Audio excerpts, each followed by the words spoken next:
Good morning students. कैसे हो बेटा आप सब लोग? हाँ, हमने जो यूट्यूब पे Maharashtra state board class 10th के लिए जो इम्पोर्टेंट क्वेश्चंस की शुरुआत की थी, आज उसी में फिजिक्स के chapter number 2 effect of electric current और तुम्हारे स्टेट बोर्ड की बुक का चैप्टर नंबर 4 है। आज इसके इम्पोर्टेंट क्वेश्चंस की बात करते हैं। बेटा होप मैं सोचता हूँ कि तुमने जो मैंने कल वीडियो डाली थी ग्रेविटेशन चैप्टर की, उसके इंपॉर्टेंट क्वेश्चंस अच्छे से अपनी नोटबुक में लिख लिए होंगे और उन्हें याद कर लिया होगा। इसी सीरीज में हम चलते हैं। हमारे इस यूट्यूब चैनल की थीम क्या है कि पेपर यहीं से आएगा, उसमें चैप्टर नंबर 2 फिजिक्स का इफेक्ट ऑफ इलेक्ट्रिक करंट।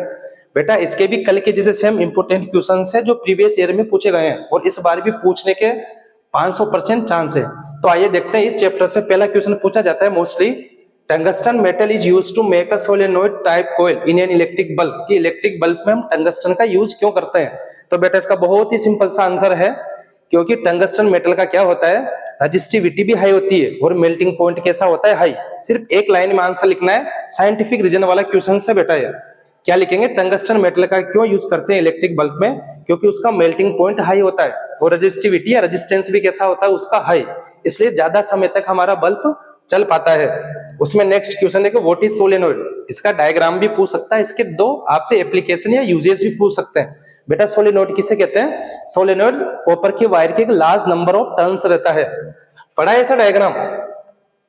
ऐसी जो टर्न्स रहती है ये किससे बंधी रहती है? लास्ट में इसको हम इलेक्ट्रिक करंट या बैटरी से इसको क्या कर देते हैं, जोड़ देते हैं। और इसमें क्या फ्लो हो जाती है, इलेक्ट्रिसिटी। और इलेक्ट्रिसिटी से क्या फ्लो हो जाता है, इसमें मैग्नेटिक करंट या मैग्नेटिक इफेक्ट इसमें हम प्रोड्यूस कर लेते हैं। तो एक सोलेनोइड की स्ट्रेंथ किस पर डिपेंड करती है बेटा?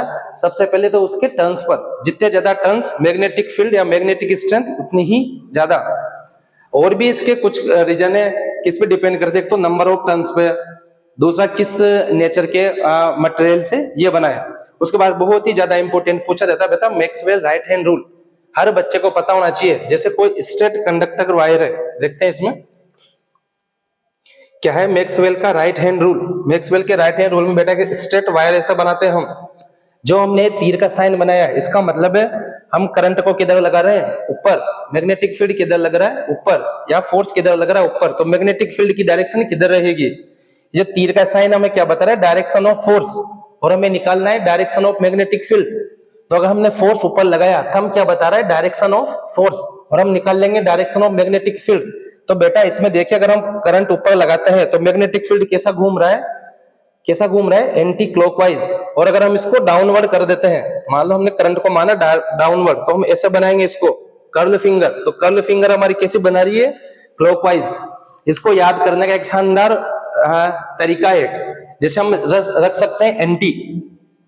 क्या होता है, एंटी क्लॉकवाइज, और एक होता है क्लॉकवाइज, एंटी क्लॉकवाइज। ऐसे समझो एंटी, एंटी को हम ध्यान रखेंगे, अंटी। अंटी कहां रहती है, ऊपर। तो अगर मैग्नेटिक फील्ड ऊपर तो अंटी कहां रहती है, ऊपर। तो क्लॉक कैसा हो जाएगा, एंटी क्लॉकवाइज। और जस्ट अपोजिट उसका दूसरा। बेटा नेक्स्ट और अच्छा इंपॉर्टेंट क्वेश्चन है, Fleming right hand left rule. हमेशा पूछा जाता है राइट हैंड रूल और लेफ्ट हैंड रूल। अगर हम लेफ्ट हैंड रूल की बात करें तो थंब क्या बताता है हमें, डायरेक्शन ऑफ फोर्स। ये फिंगर हमें क्या बताती है, डायरेक्शन ऑफ मैग्नेटिक फील्ड। और मिडिल फिंगर हमें क्या बताती है, direction of electric current. Same हम किस में पढ़ लेंगे, राइट हैंड रूल में। राइट हैंड रूल में क्या बताता है, थंब वापस direction of force, index finger direction of magnetic field, और middle finger direction of electric current. ये वाला क्वेश्चन पिछले 5 सालों में कंटिन्यूस पूछा गया। तो याद रखेंगे टंगस्टन का क्यों यूज करते हैं, क्योंकि इसका मेल्टिंग पॉइंट हाई होता है और रेजिस्टेंस भी कैसा होता है, हाई। ये अच्छे से याद रखेंगे। मैक्सवेल ने क्या बताया कि मैग्नेटिक फोर्स ऊपर है, तो मैग्नेटिक फील्ड जो कर्ल फिंगर बन रहा है ये कैसा बनेगा, एंटी क्लॉकवाइज। क्या रखें, एंटी कहां रहती है, ऊपर। तो फोर्स ऊपर, तो current anti clockwise. Force downward, तो क्लॉकवाइज। ये दो हमें देख रही है, इसके स्क्रीनशॉट ले लेना। नेक्स्ट देखना बेटा क्वेश्चन, इसमें और क्वेश्चन आ सकता है तुम्हारे, difference between AC and DC current. कि अल्टरनेटिंग करंट और डायरेक्ट करंट में क्या डिफरेंस है। और मेरे अकॉर्डिंग, मेरी गट फीलिंग 100% श्योर है इस बार कि यहाँ से पूछा जाएगा working and construction of an electric motor. Electric motor या इलेक्ट्रिक जनरेटर में से एक क्वेश्चन पूछा जाएगा, निश्चित है 500%। हर बच्चे को याद होना चाहिए working and construction of A electric motor और इलेक्ट्रिक जनरेटर। इलेक्ट्रिक मोटर बेटा कौन से प्रिंसिपल पर काम करती है, पता है सबको? इलेक्ट्रिक मोटर काम करती है इलेक्ट्रोमैग्नेटिज्म के प्रिंसिपल पर। और जनरेटर वही किस पे काम करता है, Faraday's law of electromagnetic induction.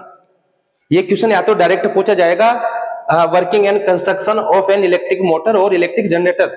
इससे ज्यादा पूछा जाएगा तो एक तुम्हें इनका डायग्राम बना दिया जाएगा, उस डायग्राम में से क्वेश्चन पूछे जाएंगे, कौन से प्रिंसिपल पर काम करता है, कौन सी एनर्जी को कौन सी एनर्जी में कन्वर्ट करता है। तो लिख के ले लो बेटा, 2026 बंसल क्लासेस केज और कलम। अंकित सर बता रहे इस बात जो यहाँ से क्वेश्चन आने वाला है कौन सा आएगा, working and construction of an electric motor या जनरेटर 100% श्योरिटी है। जैसे मैंने कल बताया ग्रेविटेशन वाले चैप्टर से कौन सा क्वेश्चन इंपोर्टेंट है, केपलर्स लॉ, और यहाँ से कौन सा है, working and construction of A electric motor और जनरेटर। ये समझ लो केपलर्स लॉ तुम्हारे 3 मार्क्स का, इलेक्ट्रिक मोटर जनरेटर 5 मार्क्स का, टोटल हो गए 8। अब समझ लो तो जो तुम्हारा पेपर 40 मार्क्स का होता है 32 मार्क्स का रह गया, क्योंकि 8 मार्क्स यहाँ से हर बच्चे को आने चाहिए। Electric motor generator Kepler's law जो कल ग्रेविटेशन वाले चैप्टर से हमने पढ़ाया था। मोस्ट इंपोर्टेंट एक और क्वेश्चन जो पूछा जा सकता है, what is Joule's law of heating. हर बच्चे को पता होना चाहिए, जो भी हीट प्रोड्यूस होती है H इक्वल टू क्या होता है, I²RT। जो भी किसी भी कंडक्टर में हीट प्रोड्यूस होती है वो करंट के स्क्वायर के डायरेक्टली प्रोपोर्शनल, R के डायरेक्टली प्रोपोर्शनल और टाइम के डायरेक्टली प्रोपोर्शनल। हो सकता है बेटा इसमें से कुछ तुमसे न्यूमेरिकली भी पूछ जाए, करंट की वैल्यू दे देंगे, R की वैल्यू दे देंगे, T की वैल्यू दे देंगे, हीटिंग इफेक्ट पूछेंगे, तो अच्छे से इसमें लगाएंगे, फॉर्मूले में वैल्यू पुट करेंगे और हमारा आंसर आ जाएगा। तो मेरी तरफ से इस क्वेश्चन का सबसे बेस्ट क्वेश्चन है इस बार पूछा जाने वाला, right the working and construction of an electric motor और जनरेटर। ये निश्चित आएगा यहाँ से, जब पूछा जाएगा तो टंगस्टन वाला। इसके अलावा कुछ और पूछा जाता है तो इनसे अलावा कुछ नहीं पूछा जाएगा, या तो पूछा जाएगा Fleming left hand rule, right hand rule, Maxwell right hand rule. जिनको अच्छे से पढ़ना, सोलेनोइड देख जाना एक बार, इन सब में से तुम्हें एग्जाम में क्वेश्चन मिल जाएंगे। थैंक यू बेटा। देखो बेटा तुम्हारी एक्सरसाइज के में इसमें से क्वेश्चन नंबर 7 में दे रखा है कुछ साइंटिफिक रीजन वाले क्वेश्चन। तो इसमें से ए वाला बहुत इंपॉर्टेंट है, इसका आंसर मैंने बता दिया है। टंगस्टन मेटल क्यों यूज करते हैं, क्योंकि उसका मेल्टिंग पॉइंट हाई होता है और रेजिस्टेंस भी कैसा होता है, हाई होता है। उसके अलावा बेटा क्वेश्चन नंबर 3 बहुत इंपॉर्टेंट है, for electric power transmission copper और एल्यूमीनियम वायर क्यों यूज कर सकते हैं। तो यहाँ से तो ए वाला पूछा जाएगा या सी वाला पूछा जाएगा। इसके बाद अच्छा क्वेश्चन है सोलेनोइड वाला। अभी फिलहाल पढ़ाया था कि सोलेनोइड में लार्ज नंबर ऑफ कॉइल्स होती है किसकी, कॉपर वायर की। 2025 में यहाँ से पूछा गया ये डायग्राम, तो किसका है बेटा, देखा हैंड से पता चल रहा है, फ्लेमिंग का राइट हैंड रूल। तो थंब क्या बताता है, direction of force, index finger direction of magnetic field और middle finger direction of current. Same इधर डायग्राम में फ्यूज का और एमसीबी का, कि हम फ्यूज और एमसीबी का यूज क्यों करते हैं। तो साथ ही बेटा डायग्राम भी आ सकता है, इसमें पहचानना है इलेक्ट्रिक मोटर का है इलेक्ट्रिक जनरेटर का, तो उसका वर्किंग कंस्ट्रक्शन और प्रिंसिपल हमें पता होना चाहिए। साथ ही अगर क्वेश्चन नंबर 12 से पूछा जाता है तो बेटा question number C, who will spend more electrical energy, 500 watt TV set in 30 minutes और 6 वॉट हीटर इन 20 मिनट्स। ये इंपॉर्टेंट क्वेश्चन है, इन क्वेश्चंस को पढ़ के जाएंगे, सारे क्वेश्चन यहीं से मिलेंगे। क्यों, क्योंकि हमारे चैनल की थीम यही है, पेपर यहीं से आएगा। तो फिजिक्स वाले अंकित सर के साथ जुड़े रहिए। कल की सीरीज में हम नेक्स्ट चैप्टर के इंपोर्टेंट क्वेश्चन देखेंगे, तब तक इनको अच्छे से पढ़ो, याद करो, नोटबुक में लिखो। Thank you.